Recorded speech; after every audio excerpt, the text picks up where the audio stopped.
eu sou a Daniela. Sejam bem-vindos a mais um episódio do nosso Café de Quinta. Hoje vamos falar sobre a reforma tributária. Temos conosco dois especialistas em reforma tributária, Dr. Marcos Claudino e a nossa contadora Mari Bailer. Sejam bem-vindos. Obrigado, Daniela, pelo convite. Sucesso nessa temporada do podcast. Estamos aqui para falar sobre a reforma tributária. Não é um assunto dos mais interessantes, acredito eu, para a população em geral, mas para o empresário é de suma importância saber o que vai mudar no dia a dia fiscal da empresa dele. Obrigada, Dani, pelo convite.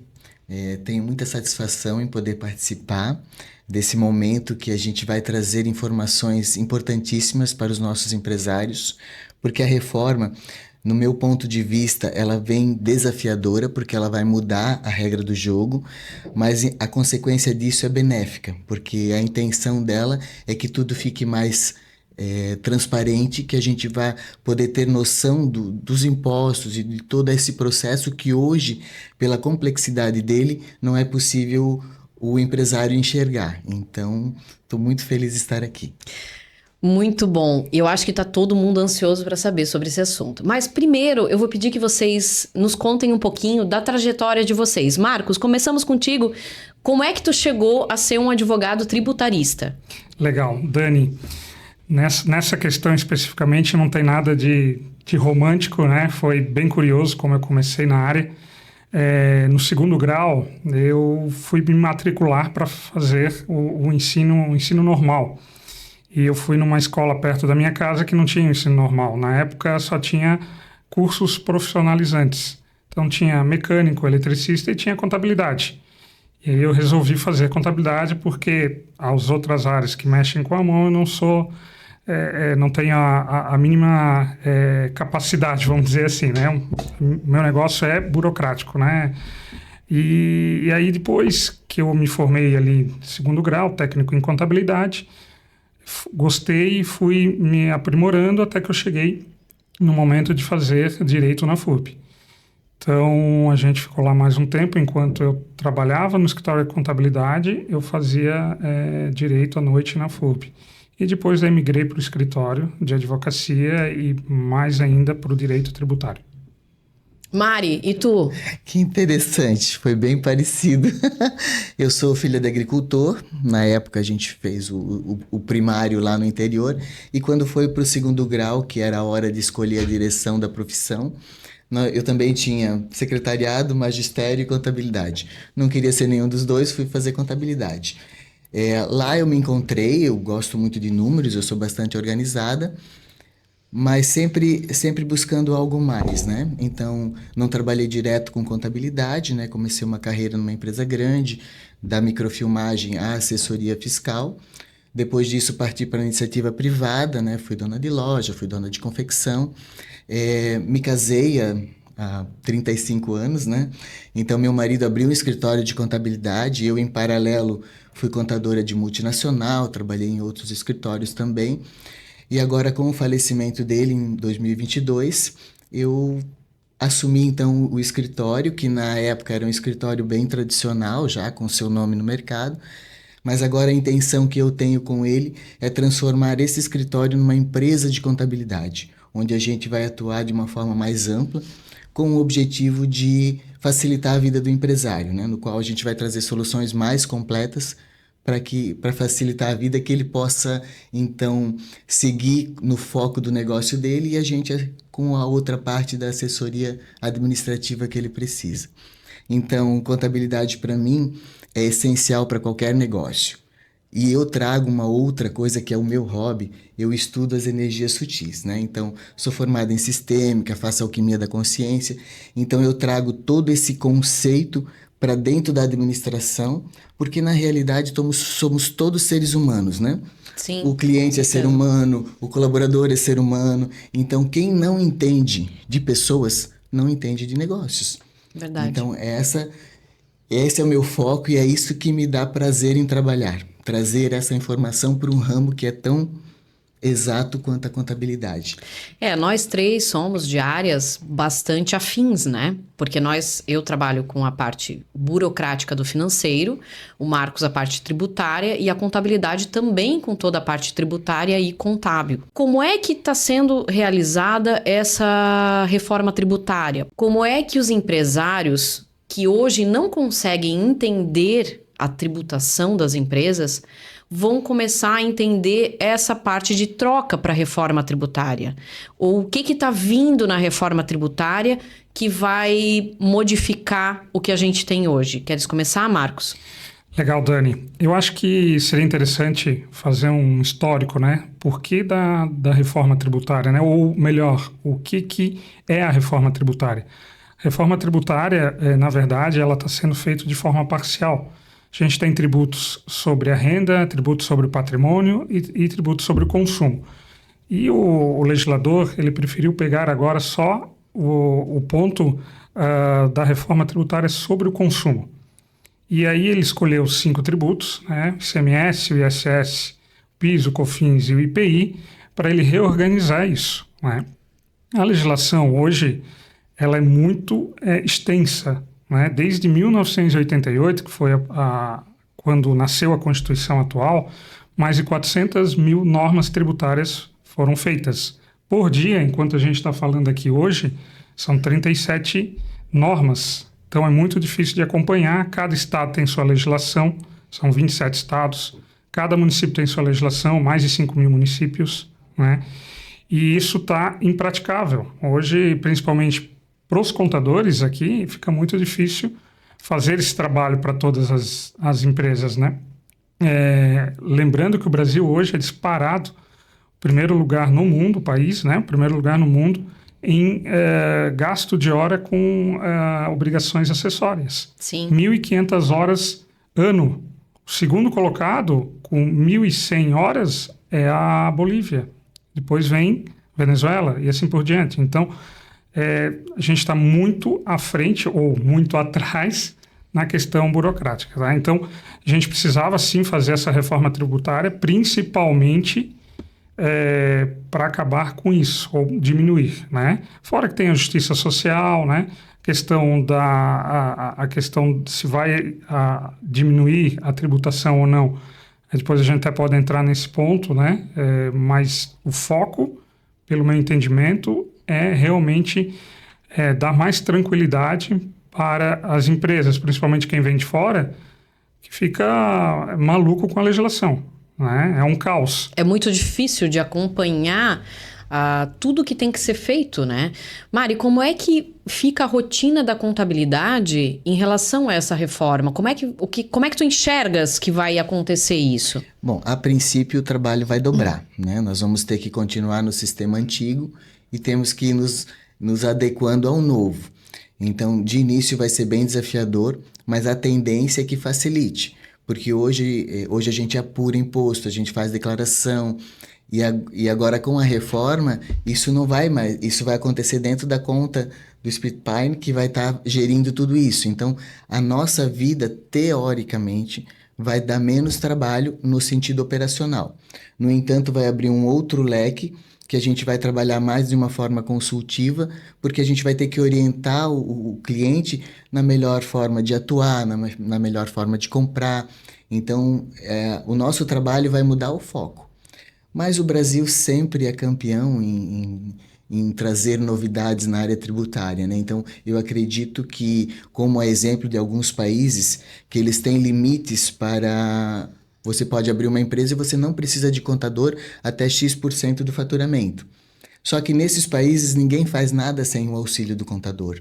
Então, eu vejo que a nossa profissão vai mudar um pouco o foco, né? E isso eu vejo com muito bons olhos. E como é que vocês veem que vai ter, que alteração efetiva vai ter do que nós temos hoje? Porque hoje nós temos uma gama bem grande de impostos e tem ali a parte que é o Simples Nacional, né? E como é que vocês veem que vai surgir? Para que lado que vai isso? Bom, eu vejo que no caso do Simples, né, as empresas menores vão precisar de mais orientação. Porque como elas estão menos estruturadas, qualquer opção mal feita, elas podem perder o lucro efetivo delas. Elas precisam olhar para a realidade delas, porque até agora a gente faz assim, quem é do simples é taxa tal, quem é do lucro presumido tal. Agora muda tudo, porque depende de quem ele compra, quanto de crédito ele gera, tudo isso que compõe o produto, o preço do produto, isso pode mudar de caso para caso. Então, se eu compro de empresas do simples, eu me credito de um percentual de imposto. Agora, se eu compro de uma empresa normal ou do simples normal, ele vai gerar o mesmo crédito de que uma empresa normal. Então, tudo isso tem que ser muito bem estudado. E para as empresas de porte maior, elas também têm que prestar atenção no que elas vão comprar. O efeito disso para as empresas de porte menor é que eles precisam atuar mais no planejamento, porque qualquer erro de rota pode levar o lucro deles. Então, eles têm que prestar atenção em quem vão comprar, o crédito que gera, e todo esse contexto ele tem que ser olhado pelo empresário na hora de adquirir os produtos. Uma empresa do porte maior, então ela tem que olhar para as compras, né? Verificar quais os impostos que ela vai poder se recuperar. E normalmente a empresa de porte maior ela já está mais estruturada, então isso para ela vai ser mais fácil. Mas o que vai mudar efetivamente é a forma de fazer o negócio, a forma de fazer o preço, porque você tem que considerar todos os pormenores. Exatamente, Dani. Como a Mari estava falando, essa tributação, regra geral, já no momento do pagamento já vai ser retido e já vai ser repassado em um momento correto para a entidade, né? O governo federal, o governo estadual, o governo municipal. Esse valor que o empresário tinha para trabalhar, essa quantidade de dias que o empresário tinha para trabalhar com o dinheiro, não vai ter mais. Então, um exemplo, dia 1º de janeiro, eu fiz uma venda, eu iria pagar normalmente hoje, dia 20 de fevereiro, um exemplo. A partir da nova legislação tributária, isso não será mais possível, já terá a retenção dessa tributação. Então, ele não vai conseguir trabalhar com esse valor por 30, 40, 50 dias. A gente sabe também que estamos passando por um momento muito difícil da economia. Muitas empresas, né, com certeza mais de 50%, estão devendo tributos, não é? Muitas vezes o empresário deixa de pagar o tributo, né, para dar prioridade para outras coisas, salário, banco, e também isso vai ser uma mudança radical. Ele também não vai contar mais com esse dinheiro, ele não vai conseguir mais alavancar a empresa com os tributos. Como é que vai ser feita a troca? De que tributos por qual tributo? Como é que vão ficar essas alíquotas e como é que vai ficar essa cobrança? Bacana a tua pergunta, Dani. A partir de 2027, não existe mais PIS e COFINS, que são tributos federais, e aí entra o CBS, Contribuição sobre Bens e Serviços, ok? A partir de 2029, começa uma migração do ICMS e do ISS para daí o IBS, que daí é o imposto, ok? E além disso, ainda vai ter, no meio do caminho, a criação de um novo tributo, que já foi criado, na verdade, que é o imposto seletivo ou o imposto do pecado, que vai incidir sobre bens, né, sobre produtos nocivos à saúde. Cigarro, bebidas alcoólicas, bebidas com muito açúcar, até carros, né, vai ter uma tributação um pouco maior em virtude disso. Então, resumindo, sai 5 tributos, PIS, COFINS, IPI, ISS e ICMS, e entram 3 tributos, que é o IBS, o CBS e o IS, que é o imposto seletivo. Tá?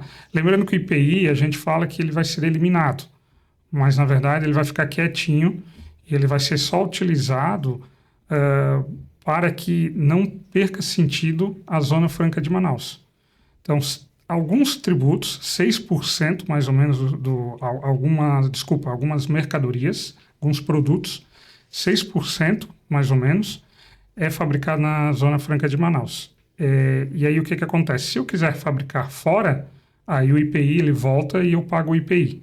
certo? Então, na verdade, é para estimular a Zona Franca de Manaus. O IPI, na prática, ele vai... Permanecer. Ele vai permanecer, mas na prática não vai ter nenhuma empresa pagando IPI, pelo menos é o que eu acho, né? Me diz uma coisa, quando a gente fala de mudanças, você falou para 2027, 2029, o que isso muda para a gente no próximo ano? Por que a gente já está com todo mundo falando sobre isso e quais alterações vão sofrer as empresas já agora a partir de janeiro do próximo ano? A partir de janeiro começa o teste, né? Então, a CBS vai ser cobrada 1%. A nível de teste para ver todo o sistema como vai surgir. Também a nota fiscal ela vai ter que ter alguns campos específicos, né? Já começa agora a partir de outubro desse ano, né? Que já é possível começar a testar, porque lá em janeiro o que pode acontecer? Se não estiver de acordo, vai bloquear a emissão de notas e aí sim pode causar problema para o empresário que não está preparado. Tá, então a empresa já vai ter que fazer essa alteração de nota fiscal ainda este ano, com sistemas que estejam já habilitados para fazer essa emissão de nota. Exatamente. E há uma ameaça, Dani, né?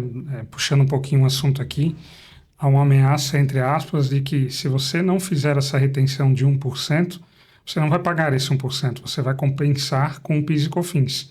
Mas se você não fizer certinho a emissão da nota fiscal e essa apuração, aí a tendência é que você faça o pagamento da alíquota cheia, que vai ser só entrada em vigor lá em 2027. Tá? Então tem que ter um cuidado para que todas as empresas, a partir de janeiro, realmente já... É um teste, mas é um teste obrigatório.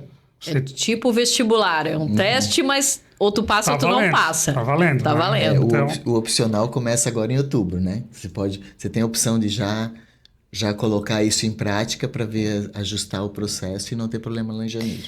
Tá, e agora me expliquem uma coisa. Quando a gente fala de IVA, o que é o IVA? Tu falasse do CBS. O que é o IVA, o que é o IBS e o que é o CBS? Explica direitinho pra gente, para ficar bem claro. Legal. O IVA é uma sigla tradicionalmente conhecida no mundo todo, que é o Imposto sobre o Valor Agregado.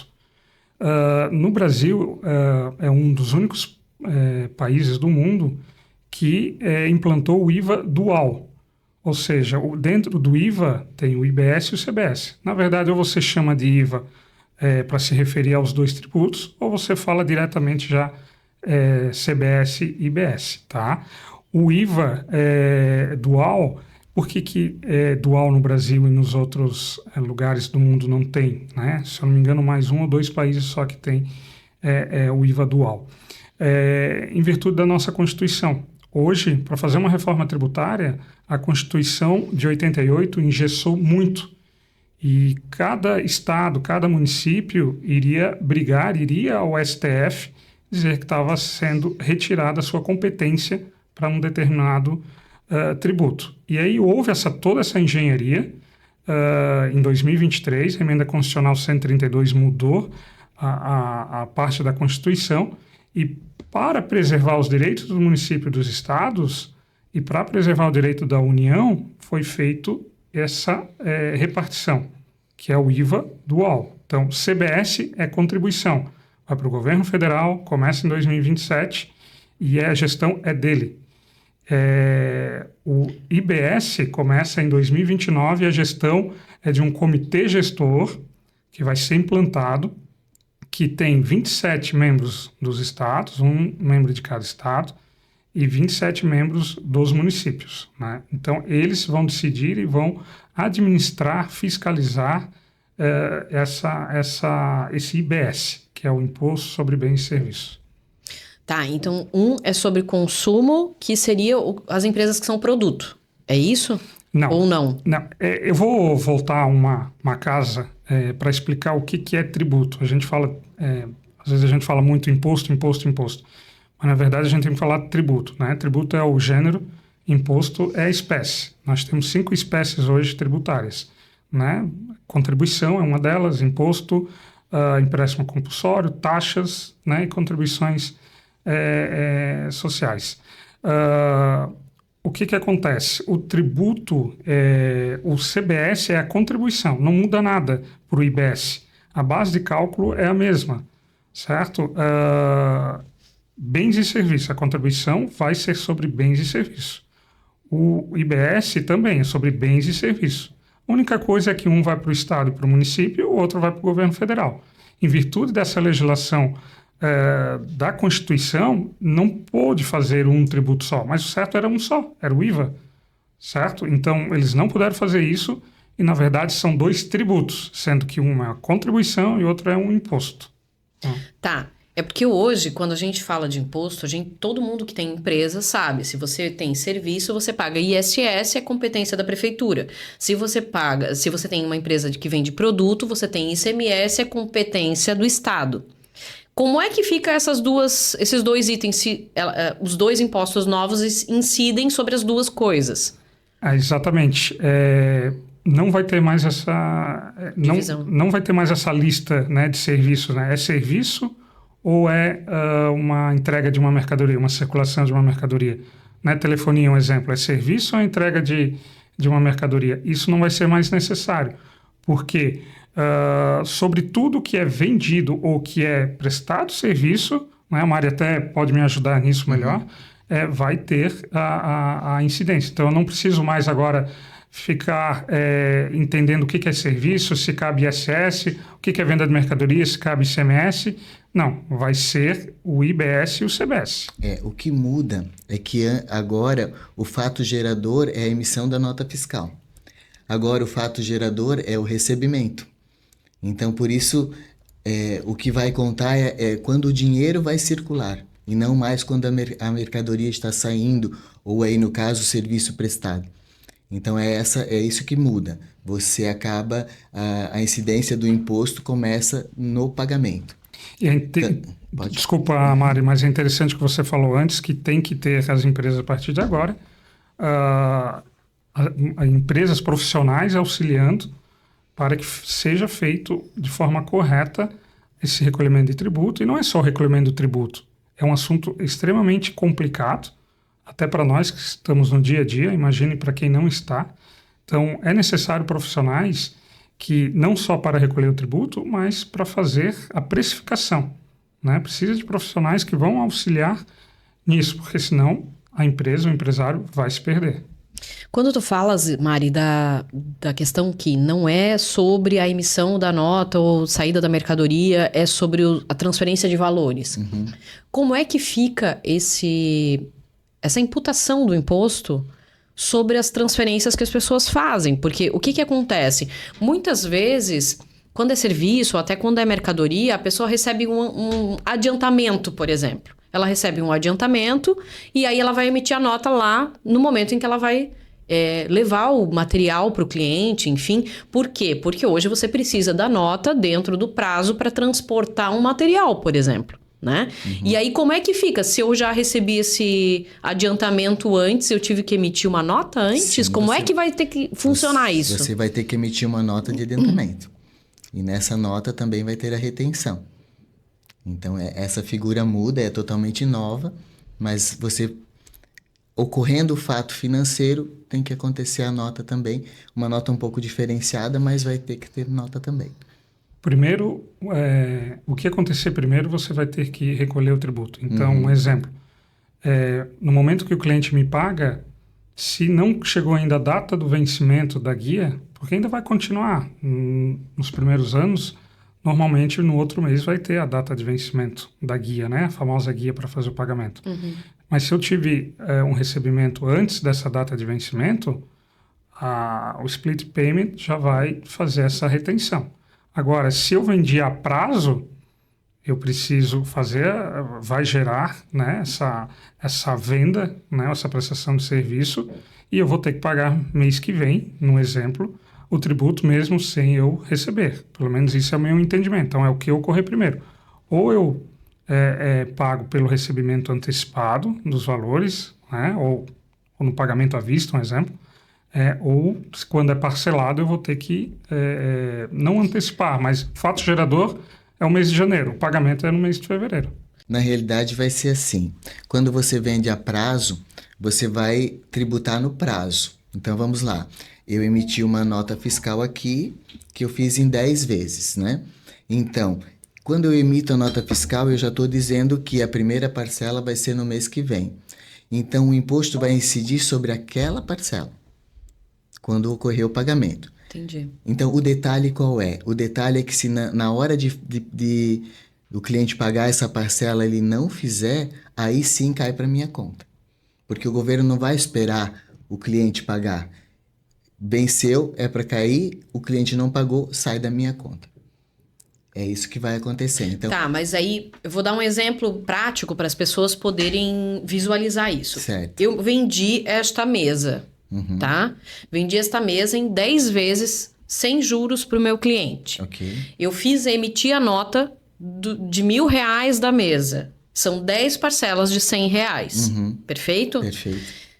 Como é que esse tributo vai ser feito? Meu cliente pagou as 3 primeiras parcelas em dia e atrasou a seguinte. Como é que fica isso? Explica bem detalhado pra gente. Na hora do vencimento, vai cair o débito na conta de quem produziu. Na tua conta que vendeu. De quem a mesa. vendeu. De quem vendeu a mesa. Mas aí o governo, ele não vai ser tão bonzinho assim, né? Porque daí ele vai deixar... Hoje, como é que funciona? Hoje o pagamento a prazo do tributo já é feito no mês subsequente, né? Sim. Então aí agora o governo, se eu vender a 10 parcelas, se eu fizer em 10 parcelas, o governo vai dar vai dar esse benefício de eu recolher o tributo em 10 vezes? Sim, porque a base é o fluxo financeiro. Então, conforme o cliente me pagar, isso vai debitar no momento em que ele estiver pagando. Exatamente. E se ele não pagou, debita na conta do fornecedor, independente de ele receber ou não? Exatamente, porque naquele exemplo sai da tua conta e quando o cliente pagar, você recebe integral os 110. Pelo menos é assim o meu entendimento sobre essa dinâmica da reforma. Porque o governo vai passar, ele não vai mais tributar no fato gerador da emissão da nota. Ele vai tributar na hora do pagamento. Do que seria o pagamento. Do que seria o pagamento. Tá, essa é uma preocupação dos empresários. Porque, Sim. assim, a tributação em relação ao que eu faturei, ok, né? Você pode parcelar, você pode postergar caso você não tenha recebido o pagamento ainda do cliente. Só que nesse caso, se está programado, o governo automaticamente vai debitar o imposto, independente de eu ter recebido ou não. Exato. Isso complica para quem tem uma baixa margem de fluxo de caixa, por exemplo. Exatamente, por isso precisa o planejamento. Então, entenda que o governo não vai perder, porque o que acontece hoje quando a empresa está com dificuldade? Ela declara que deve, mas não paga. Ela segura um ano e meio, o tempo que é possível, depois ela entra com parcelamento e estica esse prazo para receber mais um pouco. Assim não vai ter isso. O governo vai receber na hora que acontece. E se não receber o que foi emitido, quem paga é a pessoa que vendeu. O fornecedor. O fornecedor. Isso causa uma preocupação porque a gente trabalha com várias empresas de vários segmentos no escritório, né? BPO financeiro, terceirização do financeiro, a gente conhece a realidade das empresas. E o que a gente percebe é que às vezes as empresas fazem as vendas, elas negociam essa venda parcelada e aí o que aconteceu? O cliente lá na segunda, terceira parcela, sei lá, 30% dos clientes daquele mês não efetivaram o pagamento.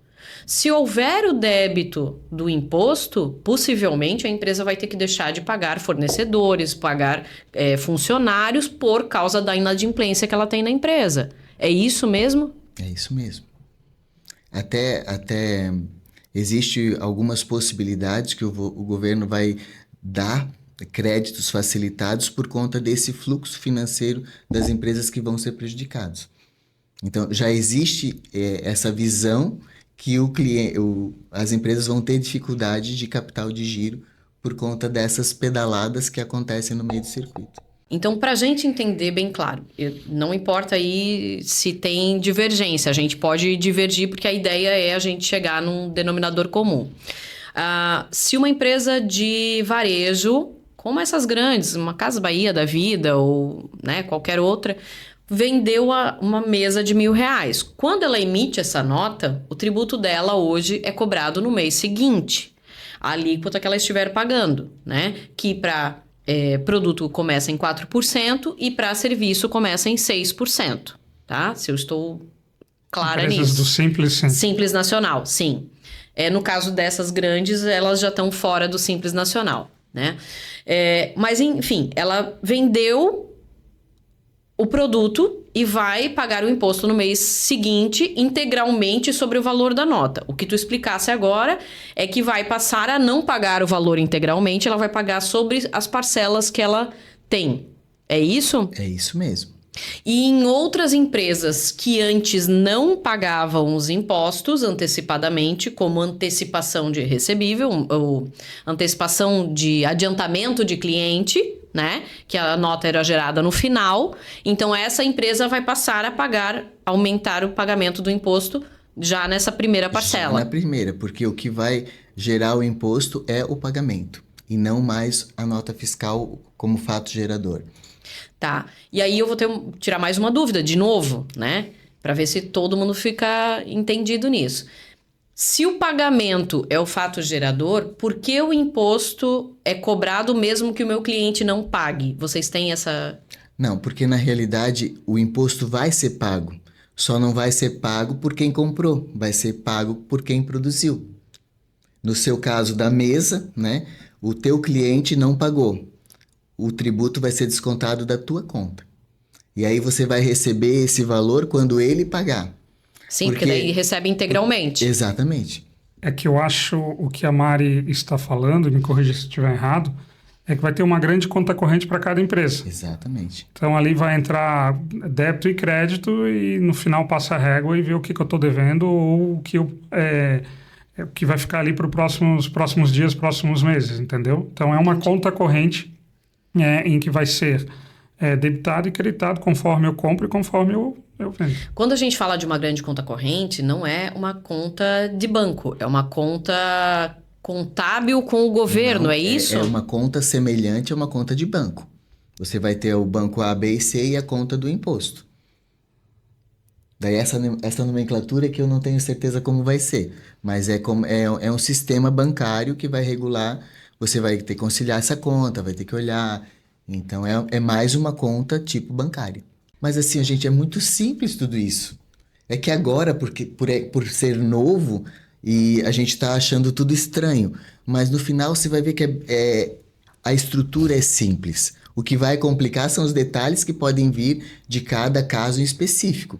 Mas é tudo muito mais simples, porque você vai calcular o preço do teu produto de acordo com o que você coloca nele, porque o imposto ele passa a vir por cima, Sim, fora a parte. porque hoje o imposto está embutido Exatamente. no valor do produto, Então, é cobrado sobre o valor do produto a gente e paga descontado. muito mais imposto do que a gente Sim. imagina. E aquilo ali não, vai ser aquela alíquota que vai girar entre 26% e 28%, ela vai estar sempre acima do produto.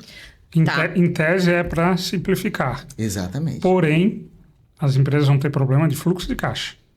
Vai ficar mais essa fácil. é uma preocupação que eu estou visualizando. Eu aqui. acredito que vai ficar mais fácil para apurar o tributo, para andar na linha, porém vai complicar o fluxo de caixa das empresas.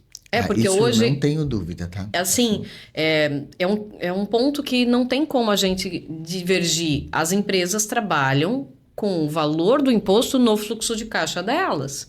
Então, eu vou pagar lá na frente, ou vou fazer o refis mais para frente. Refis, termo antigo, Sim, né? sim. Mas assim, um parcelamento novo, enfim, de imposto. Isso não vai haver, porque ele já vai ser debitado na conta, tendo ou não. E caso não haja o valor na conta, como o governo vai lidar com isso? Eu, sinceramente, ainda não sei. Você Não tem uma temos ideia? todas essas informações. É que o fluxo de pagamento dos clientes, né, vai ser muito maior. Então, eu vou começar a emitir nota fiscal de prestação de serviço. Na hora que ele fizer o pagamento, isso já vai ficar retido nessa conta. Então, a tendência é que o governo sempre tenha mais dinheiro do que... não vai faltar, provavelmente, né? Mas, assim, é tudo novo, né? Não, mas eu falo porque se vai debitar na minha conta, na conta do empresário do banco, muitos empresários, antes da data do pagamento, zeraram a conta porque pagaram folha de pagamento, por exemplo. Aí a parcela venceria no dia 10, no dia 5, ele usou tudo que ele tinha de fluxo de caixa para fazer o pagamento da folha. No dia 10 o governo quer debitar, a conta do banco está zerada. Fica lá num negativo para compensar assim que entrar alguma coisa. A princípio fica no negativo. Como ele vai cobrar juros ou como é que ele vai fazer sobre isso, eu sinceramente ainda não... O que eu estou entendendo que não é 100% uma conta bancária, é uma conta em que você não pode ter acesso, você não vai ter acesso. Exatamente. Não é o teu dinheiro que está lá dentro. Na verdade, é o imposto já retido antes de você... Vamos lá, um exemplo. Hoje, você emite uma nota de R$1.000, eu estou emitindo uma nota para ti, Dani, de R$1.000, você vai me pagar R$1.000. Eu, em teoria, tenho que ir lá e fazer o pagamento de tributo. Se eu vou pagar semana que vem, mês que vem, eu só vou ficar devendo para o governo, aí o problema é meu. O que vai acontecer é que eu vou emitir uma nota de R$1.000 e quando você pagar esses R$1.000 para mim, não vai entrar mais R$1.000 para mim. Vai entrar, vamos dizer assim, R$950. Os R$50 vai ficar nessa conta.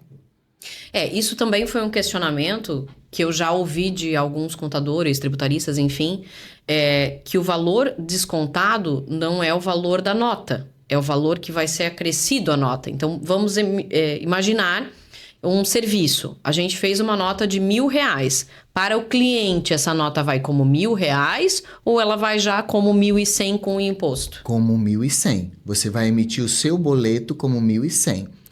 Quando ele pagar, 1.000 vem para a tua conta bancária e o 100 vai para a tua conta do imposto. Sim. Só que a conta do imposto você não mexe. Certo, isso eu entendi.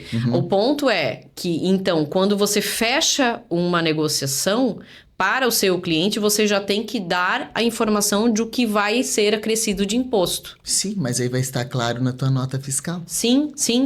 É mais ou menos como é feito em países como os Estados Unidos, que você tem lá a compra de R$10 no mercado, tem mais mais R$1 que é imposto, né? Isso. Então, chega no caixa, você paga. Como é que vocês enxergam que isso vai acontecer aqui com a população, que a gente não tem educação financeira para isso? Como é que vocês enxergam que isso vai resultar no caixa do mercado? Como é que isso vai acontecer lá? Se quando a pessoa pegou o produto era R$10 e quando ela vai pagar é 11. Ela só vai poder levar se pagar 11.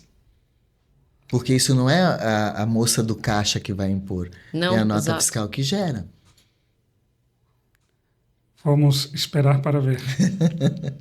Isso é uma questão bastante...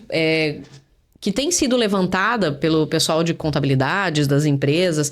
Por quê? Porque hoje muitas pessoas vão no mercado e fazem a conta ali, eu tenho R$100 para gastar, então eu comprei X produtos, fechou em R$100. Eles vão ter que se habituar, porque sobre o valor dos R$100 vai ter o valor do imposto. E ele já vai saber quanto é que é. É Sim. os 26 ou 28. Então, é claro que vai ter muitas discussões no início.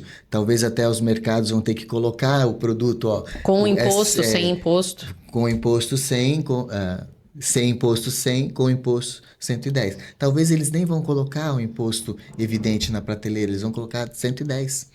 O preço de venda já. Eu acho mais provável isso. Ele não vai botar que é 100, vai botar que é 110. Os fornecedores vão adaptar já para colocar o valor, incluindo o imposto. Exatamente.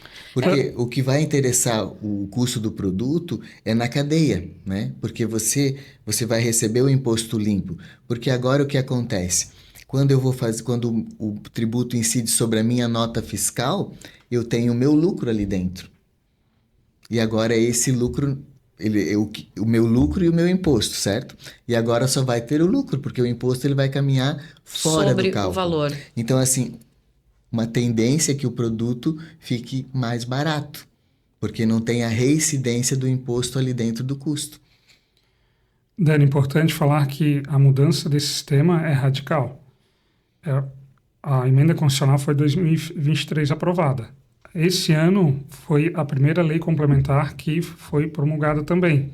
Só que a tendência é ter cerca de 80 leis complementares ou ordinárias para regulamentar isso tudo, mais as normas internas da Receita Federal, da Receita Estadual. Então tem muita coisa ainda que vai vir. Toda dúvida que está surgindo, tenha certeza que o legislador, enfim, os técnicos estão trabalhando para resolver isso. Então, acho difícil alguém chegar hoje e dizer vai ser assim, vai acontecer dessa forma, e eu tenho certeza disso. Acho muito temerário falar isso. Certo. E vamos falar um pouquinho, ainda que não tenha-se certeza de nada, vamos falar um pouquinho das alíquotas, porque o pessoal está todo muito preocupado, né, de que a alíquota vai passar para 28%, né, 26, 28, enfim, né. Como é que vocês enxergam que vai funcionar isso hoje, tanto para as cadeias de produção quanto para serviços? Se vocês puderem explicar, porque vai ser diferente para um e para outro. Eu vou falar da alíquota e aí a Mari explicar. Tá bom, combinado. Como vai funcionar na cadeia. A alíquota, ela foi determinada uma alíquota de referência, não é um limite máximo. Vai ficar entre 26,5 e 28, né? Hoje, se eu não me engano, está em 26,5. 9,3 é o CBS, a diferença é o IBS.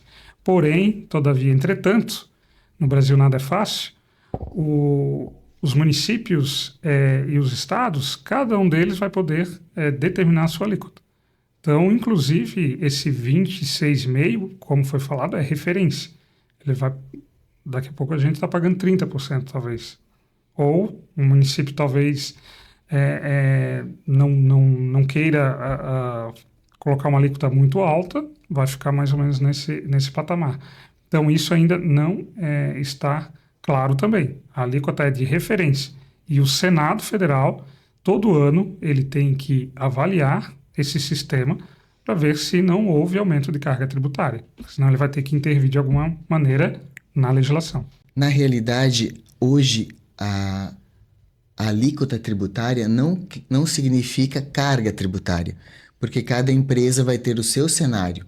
O que vai ficar fixo é que no final da cadeia, o consumidor final vai pagar essa alíquota. Mas o meio, né, a forma de fazer, o processo vai variar, porque tudo depende de quem compra, de quem vende. Então, isso vai ser um caso, não vai ser um caso único. Cada empresa vai ter a sua realidade. Bom, o que muda de hoje para a nova tributação? Hoje você vai calculando, vai embutindo o custo dos tributos dentro do produto e essa cadeia vai aumentar. O que acontece agora? Você vai produzir e vai pagar aquela alíquota. Então, vamos lá. A indústria, por exemplo, ela compra vários produtos para formar o produto final dela. Então, ela vai se creditar, ela vai já comprar com crédito. Então, isso vai beneficiar porque ela vai pagar menos no final da conta. Já a parte do comércio, isso vai se equilibrar mais ou menos. E a parte dos serviços, porque o serviço você não tem que comprar nada para se creditar. Então, a diferença vai ser nos créditos que você consegue ao compor o teu produto. Tá, então vamos ver se a gente entendeu. Você tem uma fábrica de vinho.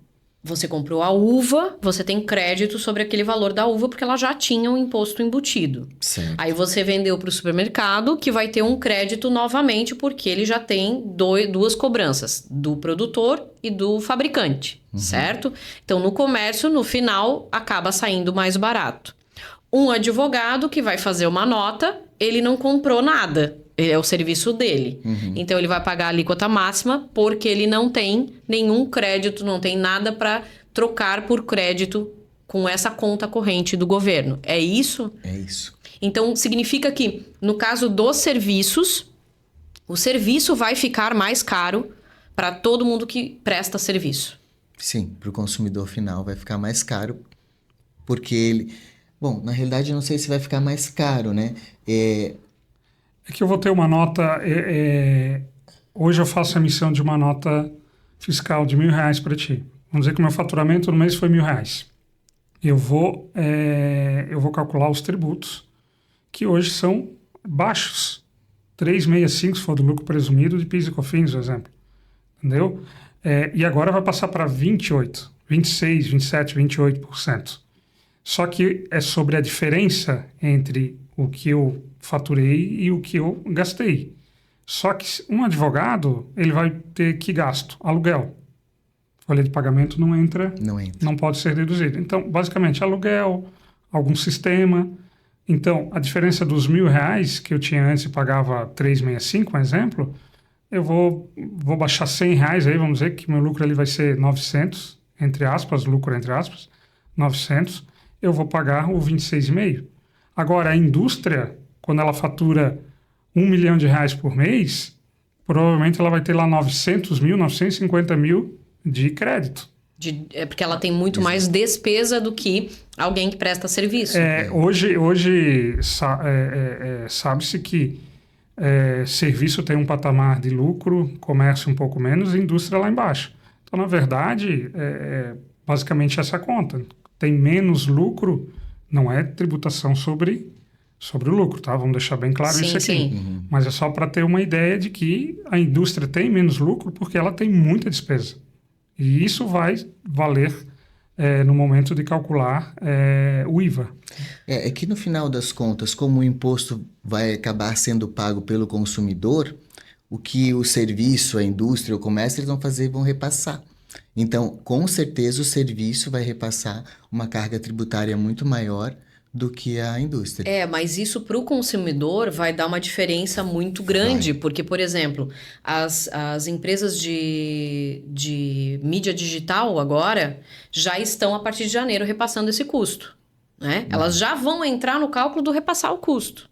Então, todos os serviços que as pessoas utilizam diariamente, como médicos, advogados, engenheiros, vai tudo isso encarecer em torno de 30%. Uhum.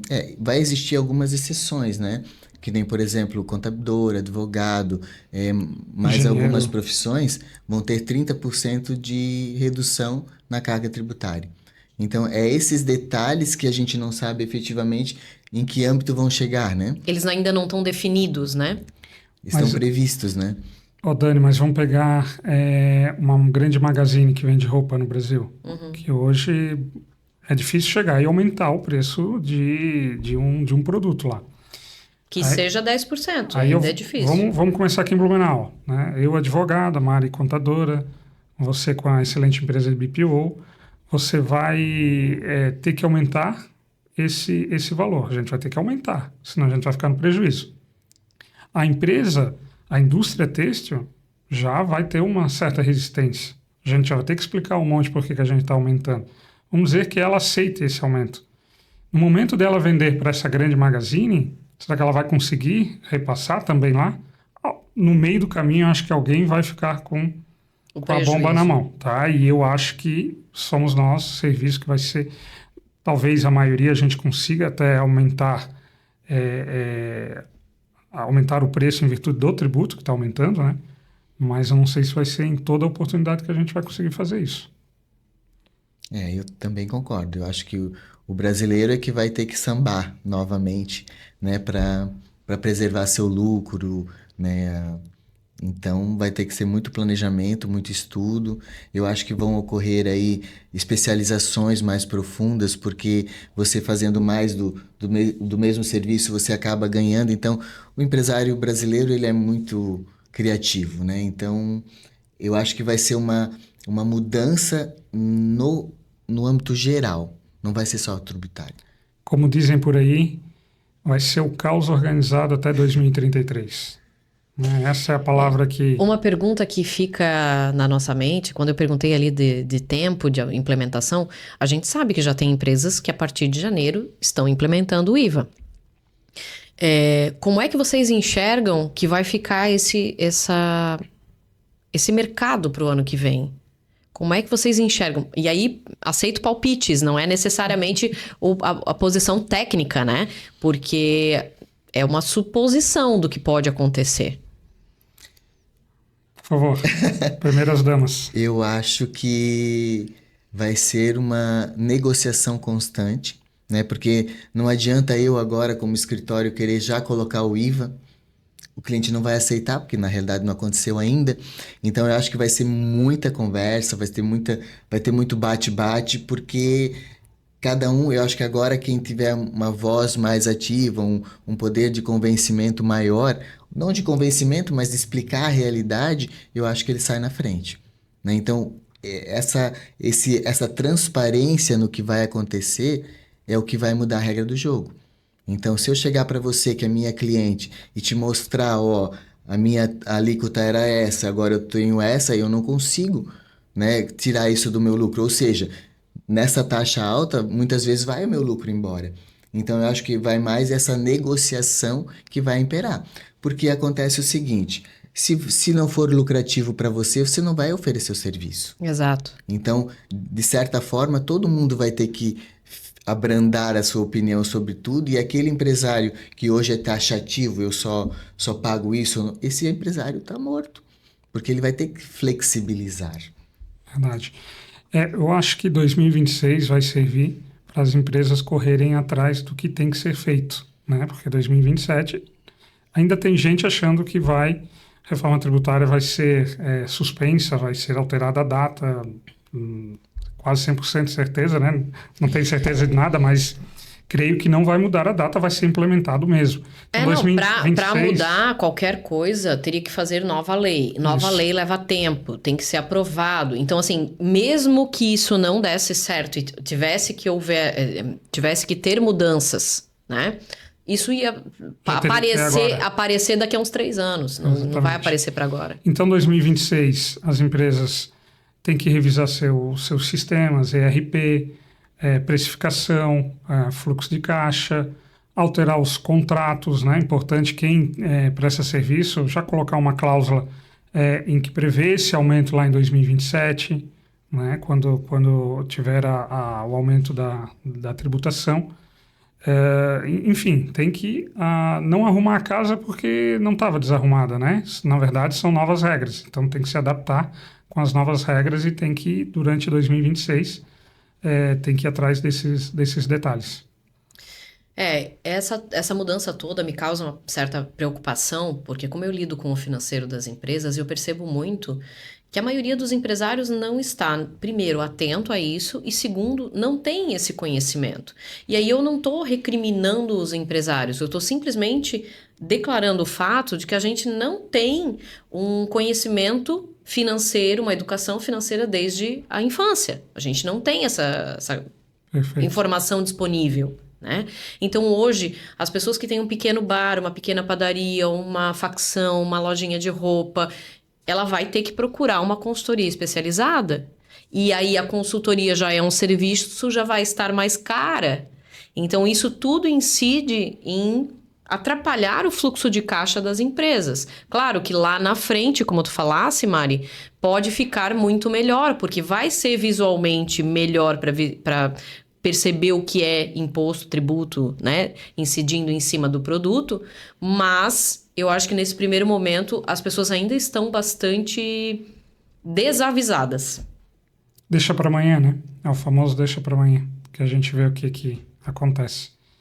Tem algumas questões que têm que ser respondidas e eu não tenho essa resposta, não sei se vocês têm, mas vai ter inflação a partir do momento que entra o CBS.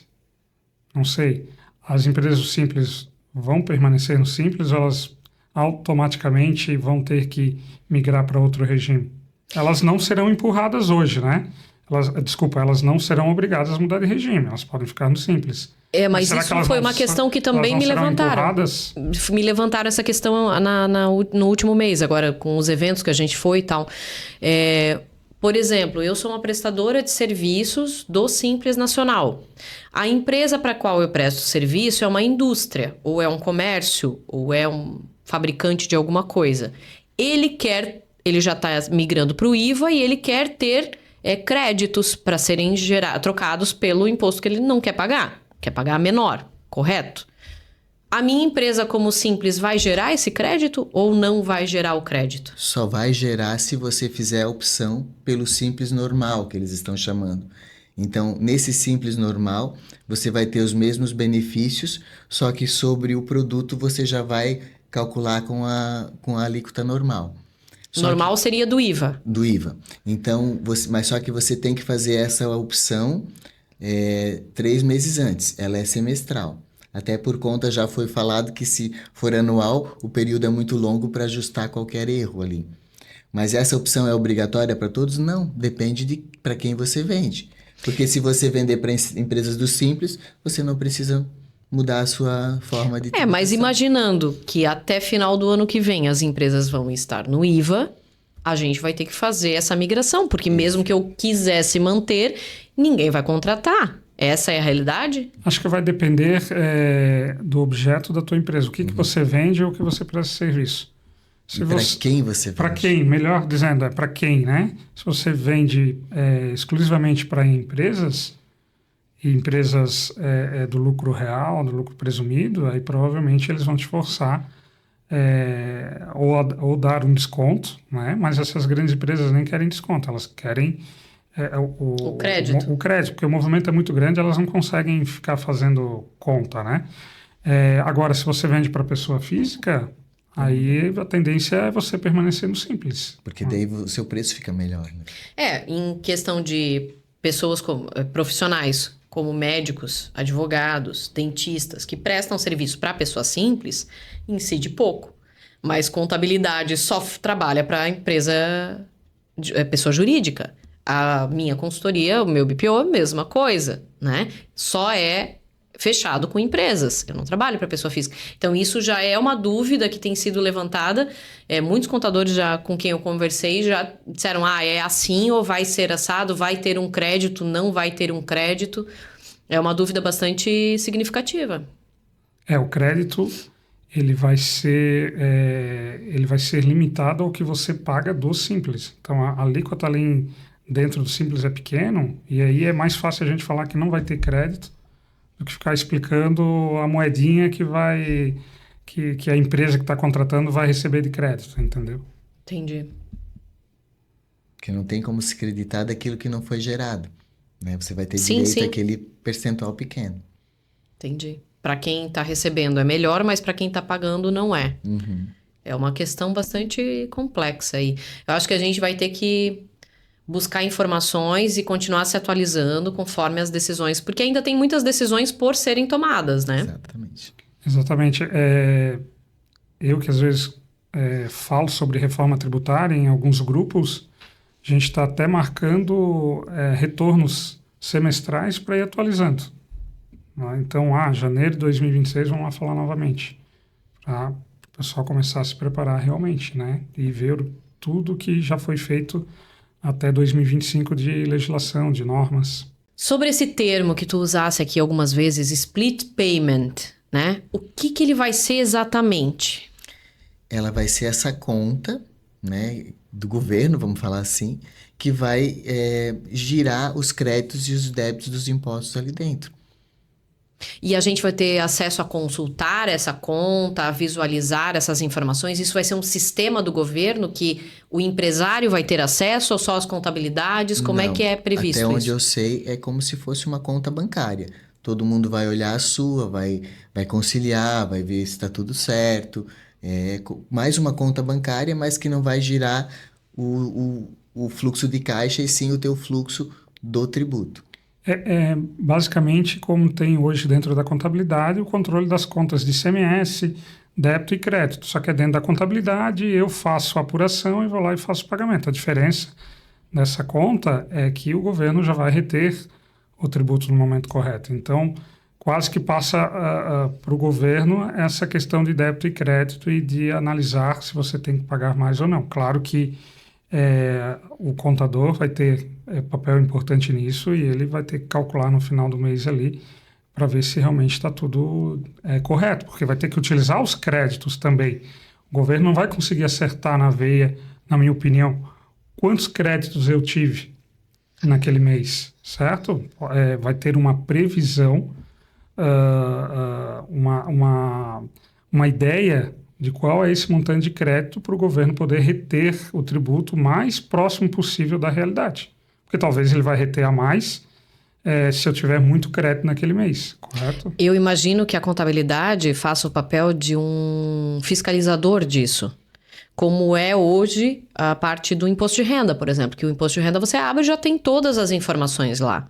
né? A maior parte das informações não precisam mais ser inseridas. O que você gastou com o médico, não gastou, já está tudo lá. Né? Então, essa conta corrente do governo, ela vai precisar de um bom contador para ter essa fiscalização, para ver se você está pagando seus créditos, recebendo seus créditos da forma correta. Na teoria é para funcionar. Na teoria não é para ter esse problema, porque é tudo feito na hora do fluxo, né? As retenções são no fluxo, mas você vai ter que olhar, porque é um sistema novo, então todos os sistemas novos a gente tem que acompanhar para ir ajustando, né? Acho que tu foi muito feliz, Dani, nesse teu exemplo. É o imposto de renda que já tem informações preenchidas, e eu vou lá, faço um checklist, incluo mais alguma coisinha que ficou de fora e envio a declaração. Essa conta é mais ou menos isso também, creio eu. Eu imagino que vá ter vários... Porque assim, quando a gente pega as empresas grandes que já têm tudo com nota fiscal, elas compram com nota fiscal, elas vendem com nota fiscal, fechou, tá tudo certo, vai estar tudo compensado lá. Mas eu fico imaginando, eu tenho empresas, conheço empresas, já lidei com empresas, por exemplo, que vende um material, uma instalação e e de repente o cliente programou de pagar, era R$5.000, ele programou de pagar R$1.000 por mês. Mas na realidade, esse cliente no primeiro mês pagou R$2.000 e depois passou 3 meses sem pagar e aí pagou mais R$1.000. Então, não é uma conta que o que estava na nota é efetivamente executado, né? Então, eu imagino que essas empresas vão ter mais problema nesse controle de fazer isso. Ou até lojas, por exemplo. Hoje a gente sabe que tem muitas lojas, principalmente de roupas, de artigos para casa, que elas não compram tudo com nota fiscal, né? Muita coisa com importação. Como é que fica isso? Não fica. Ou seja, ela vai ter que comprar com nota se ela quiser ter o crédito, né? Então, assim, essa reforma é para isso, é para colocar tudo no papel. Porque veja só como é injusto você comprar sem nota e vender sem esse custo do imposto. Então, isso veio para deixar tudo muito transparente. Então, quem vende sem nota hoje não vai ter mais quem queira comprar, porque ele precisa do crédito, ele precisa justificar de onde vem o produto. Então, essa eu acho que vai ser a grande diferença na tributação geral, porque tem muitas coisas que passam pela linha, né, muita coisa que e vai ter que entrar. Certo. Eu tô aqui pensando o que mais que a gente precisa saber desse tema, né? Eu acredito que a gente realmente precisa marcar mais uma conversa daqui a alguns meses para fazer de novo e ver como é que começou e como é que tá andando. Eu acho que é importante para o empresário estar sempre atento e buscar essa informação, né? Então, você que é empresário, busque informações. Contrate um consultor, vá até a sua contabilidade, tire as informações e tire suas dúvidas, né? Do que vai ser melhor para você, para a sua empresa. Era importante, que eu esqueci na fala anterior, que os créditos de ICMS, de PIS e COFINS, eles vão ter uma data para terminar. Então é importante hoje, tu me perguntou, né, o que as empresas devem, né, talvez fazer em 2026, o que vai mudar. Já hoje, não é nem 2026, é buscar uma assessoria que faça uma otimização tributária dentro da empresa, busca os últimos 5 anos, porque o momento de aproveitar crédito é agora. Né? Um exemplo que créditos que não foram aproveitados de ICMS até 2032, você só vai poder recuperar esse valor a partir de 2038 em 240 vezes. Então, ou seja, tu vais perder esse crédito. Então, é bom que todas as empresas procurem uma ajuda nesse sentido também, porque tem dinheiro na mesa na maioria das empresas. Outro detalhe é a questão dos benefícios que você tem. Você não vai mais ter. Conforme vai mudando a tributação, até 2033, você não terá mais benefícios. Dá uns exemplos desses benefícios, para a pessoa identificar bem. Os TTDs, né? Tem várias formas de tributo, de benefícios que você se aproveita com redução de alíquota, né? Uhum. Então, isso tudo vai ser extinto. Um exemplo, né? O tratamento para a indústria têxteis, né? Hoje, eles pagam uma alíquota, vamos dizer que final de 3% de ICMS. Isso não vai mais existir, né? O DIFAL, a princípio, também não vai mais existir a partir de 2033, né? Hoje, as empresas do Simples têm uma vantagem sobre as empresas do lucro presumido real, porque a do Simples não paga DIFAL. E as outras empresas pagam hoje. Então, a partir de 2033 também não vai ter. A guerra fiscal, a tão falada guerra fiscal, não vai ter mais essa guerra fiscal. Os estados não vão poder mais dar os benefícios. E, na verdade, como vai mudar o local do pagamento, vamos dizer assim, hoje eu presto serviço, eu sou de Blumenau e emito nota fiscal, eu tenho que recolher aqui para a Prefeitura de Blumenau. Agora, a partir de 2027, se eu prestar um serviço para uma pessoa, uma empresa que está lá em Gaspar, esse valor vai para o município de Gaspar.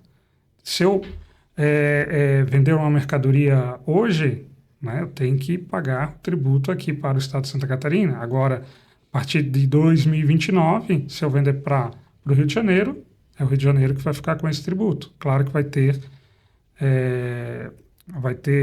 um período aí de transição, melhor falando, tá? Tá, então para ficar bem claro, hoje a gente paga o tributo no local de produção do serviço do produto. Isso. E a gente vai passar a pagar o produto no local de consumo desse produto ou desse serviço. Isso é feito porque São Paulo, vamos pegar São Paulo, hoje é o maior produtor do Brasil, né? Então produz muita indústria e fica com volume gigante de tributos, mesmo vendendo para o resto do país. Então, o Nordeste hoje, vamos pegar o Nordeste que foi muito falado disso, o próprio governo, o próprio parlamentar falou, que hoje o Nordeste compra e nenhum quase tributo fica lá. Eu não estou falando de repasse. Sim, sim. Repasse é outra coisa, depois que eles fazem essa compensação e às vezes vai mais dinheiro para o Nordeste do que para os outros estados. Mas hoje, diretamente, os estados ganham muito pouco. Por quê? Eles compram muito de São Paulo, Rio de Janeiro, até aqui do Sul. Então, agora não. Agora, eles comprando lá, o tributo vai ficar lá. Então, é a justiça social também que está vindo com a reforma tributária.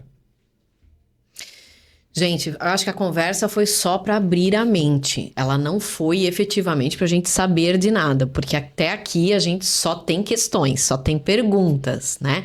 Vamos ver como é que isso vai se desenrolar no próximo ano e a gente volta a falar desse assunto assim que for possível, né? Marcos, queria te agradecer muito a tua presença aqui. Mari, foi esclarecedor. Vocês foram excelentes para dar essa luz no fim do túnel para os empresários. Eu queria agradecer muito a participação de vocês aqui. Eu que agradeço, fico à disposição para falar um pouquinho mais sobre esse tema apaixonante, pelo menos para mim. Eu digo o seguinte, não importa o que acontece com a gente, importa como a gente reage com aquilo que acontece. Então, olhar a reforma como algo que vai mexer com a nossa forma que sempre foi feito é positivo. Então, desafiadora sim, mas eu prefiro olhar ela como uma oportunidade de rever processos, de melhorar processos.